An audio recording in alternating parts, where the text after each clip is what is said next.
Hello friends, স্বাগতম সকলোকে information Assamese চেনেলটোৰ নতুন ভিডিও এটাৰ মাজলৈ তো বন্ধুসকল 2022-23 বৰ্ষৰ নাৰ্সিং এডমিশনৰ বাবে এখন নতুন নটিফিকেশন প্ৰকাশ কৰিছে গতিকে নটিফিকেশনখনত কি কোৱা হৈছে আৰু ক'ৰ নটিফিকেশন মুকলি কৰিছে আপোনালোকক জনাম ভিডিওটো প্ৰথমৰ পৰা শেষলৈকে চাই থাকিব আৰু যদি আপুনি আমাৰ চেনেলটোত প্ৰথমবাৰৰ পৰা আহিছে আগন্তুক নটিফিকেশনও পাই থাকিবলৈ চেনেলটো সাবস্ক্ৰাইব কৰি কাষত থকা বেল আইকনটো প্ৰেছ কৰি ৰাখিব তো বন্ধুসকল নটিফিকেশনখন মুকলি কৰিছে north eastern Indira Gandhi regional institute of health sciences and medical sciences শিলঙৰ ফালৰ পৰা অৰ্থাৎ চমুকৈ নেগ্ৰিমছ বুলি কোৱা হয় অৰ্থাৎ পূৰ্বোত্তৰ ইন্দিৰা গান্ধী শ্ৰেণীয় স্বাস্থ্য এবং আয়ুৰ্বিজ্ঞান সংস্থান শিলং ইয়াৰ পৰা নটিফিকেশন মুকলি কৰিছে আৰু ইয়াতে কি কৈছে চাওক নটিফিকেশনখন 22 জুলাই অৰ্থাৎ যোৱাকালি মুকলি কৰা হৈছে আৰু ইয়াতে কৈছে যে this is to inform to all the candidates who had applied for the BSc nursing course in NEIGRIHMS for the session 2022-23 that are eligible and ineligible list of candidate will be put up shortly in the institute website মানে এটা কোৱা হৈছে যে কেদিনমান আগতে যেটো নেগ্ৰিমছ অৰ্থাৎ north eastern Indira Gandhi regional institute of health science medical sciences এই কলেজৰ ফালৰ পৰা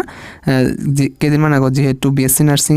কোৰ্সৰ বাবে এপ্লিকেশন লোৱা হৈছিল বিএসসি নাৰ্ছিং এডমিশনৰ বাবে আৰু ইয়াতে যিসকল ক্যান্ডিডেট এপ্লিকেশন কৰিছে কোন সকল ক্যান্ডিডেট এলিজিবল আৰু কোন সকল ক্যান্ডিডেট ইনএলিজিবল অৰ্থাৎ কোন সকলে ইয়াতে পৰীক্ষা দিব পাৰিব আৰু কোন সকলে পৰীক্ষা দিব নোৱাৰিব সেই সকল লিষ্ট অতি সোনকালে প্ৰকাশ কৰিব বুলি কোৱা হৈছে ৱেবসাইটত যেহেতু 20 জুলাই তাৰিখে ৰিজেক্টেড ক্যান্ডিডেটৰ লিষ্ট ৱেবসাইটত উল্লেখ কৰিব বুলি কোৱা হৈছে কিন্তু এতিয়ালৈকে উল্লেখ কৰা নাই গতিকে কেইদিনমান পিছতে এটা ৱেবসাইটত উল্লেখ কৰিব যে কোন সকল ক্যান্ডিডেটে ইয়াতে এক্সামত বহিব পাৰিব আৰু কোন সকলে নোৱাৰিব আৰু ইয়াতে সিলেকশন প্ৰসেছৰ বাবে আপোনালোকে হয়তো ইতিমধ্যে গমে পাইছে যে প্ৰথমতে এটা ৰাইটেন টেষ্ট লোৱা হ'ব 100 মাৰ্কছৰ তাতে আপোনালোকৰ ফিজিক্স কেমিষ্ট্ৰি তাৰ পিছত বায়োলজিৰ পৰা কোৱেশ্চন আহিব 20 তাৰ পিছত এপ্টিটিউডৰ পৰা আহিব তাৰ পিছত জেনাৰেল ইংলিছৰ পৰা 20 এনেকৈ 100 মাৰ্কছৰ ৰিটেন এক্সামিনেশ্যন লোৱা হ'ব আৰু ইয়াৰ পিছত